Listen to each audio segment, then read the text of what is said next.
Hey, salut à toi et bienvenue dans les cours de la cuisine de Clément. Alors aujourd'hui on va parler d'une sauce que tout le monde connaît sans vraiment connaître, la mayonnaise. Alors c'est une des sauces les plus connues de la cuisine française et c'est la base de pas mal d'autres sauces, mais ça je reviendrai à la fin de ma vidéo.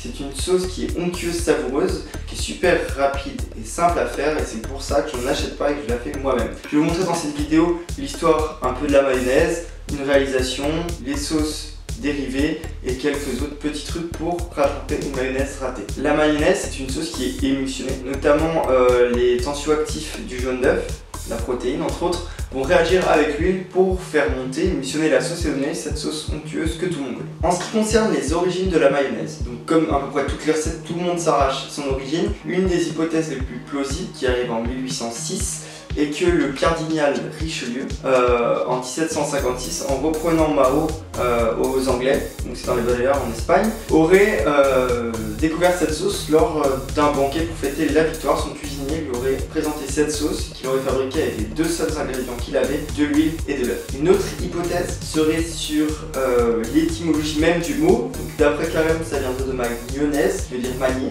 ou d'après Prosper Montagnier, ça viendrait de moyonnaise, qui viendrait de moyeu. En vieux français ça veut dire jaune d'œuf.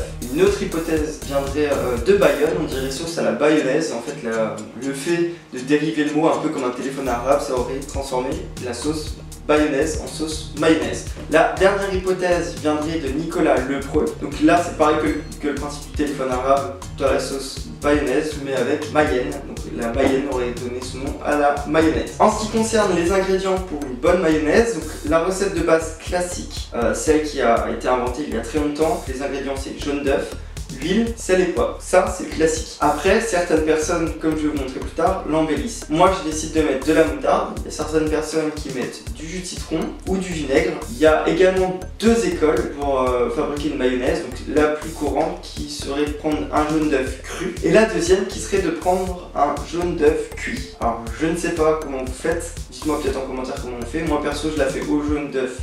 Alors concernant la réalisation de la sauce mayonnaise, moi je varie un peu de la sauce classique. Je mets une demi-cuillère à soupe de moutarde. Je vais vous expliquer pourquoi. Parce que d'une part ça apporte beaucoup plus de goût et d'une autre part ça va aider et faciliter l'huile à émulsionner. Donc ce qui est très important également c'est d'avoir un récipient à fond assez plat, un petit bol plutôt qu'un récipient tout plat parce que justement la mayonnaise va se mélanger correctement. Ensuite une fois que j'ai cette base, je vais mélanger tous les ingrédients. Ce qui est également d'important, c'est d'avoir les ingrédients à la même température.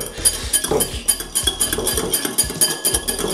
ça va être notre base d'émulsion. Donc, on va rajouter l'huile végétale. Donc là, j'ai de l'huile de tournesol, un tout petit peu, hop, et on va mélanger.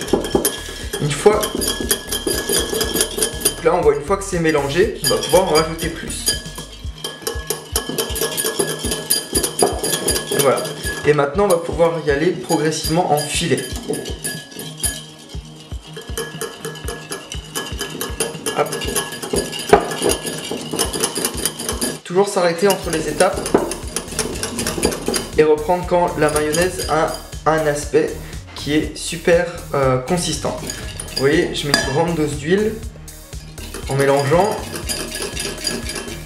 et je mélange rapidement. On y va à l'œil. Moi j'ai besoin d'à peu près un jaune d'œuf, une demi-cuillère à soupe de moutarde et à peu près 6 à 7 cuillères à soupe d'huile.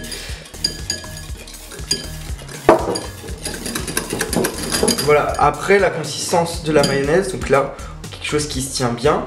Ensuite on l'assaisonne donc avec du poivre et du sel. Voilà, après la consistance de la mayonnaise, elle est plus ou moins serrée comme on dit. Là moi je la trouve onctueuse donc je vais la garder comme ça. En ce qui concerne la conservation de la mayonnaise, donc on peut la conserver 24 heures au réfrigérateur faite à l'œuf cru ou alors 48 heures au réfrigérateur avec un œuf cuit. C'est peut-être la seule différence qu'on peut faire entre l'œuf cru et cuit, peut-être même le goût.